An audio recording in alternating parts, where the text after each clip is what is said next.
Hello friends, તો આજે આપણે એક ટેન્સ એક કાળ શીખીએ છીએ પૂર્ણ વર્તમાન કાળ. પૂર્ણ વર્તમાન કાળ એટલે perfect present tense.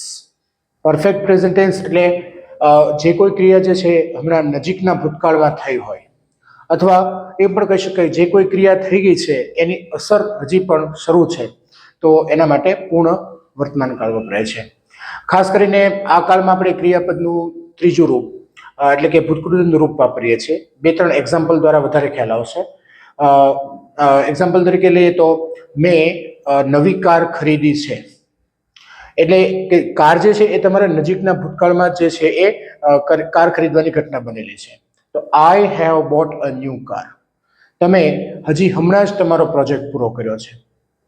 You have just now finished your project. એટલે કે હમણાં નજીકના સમયમાં જ આ ક્રિયા બની છે એવું દર્શાવવામાં આવે છે.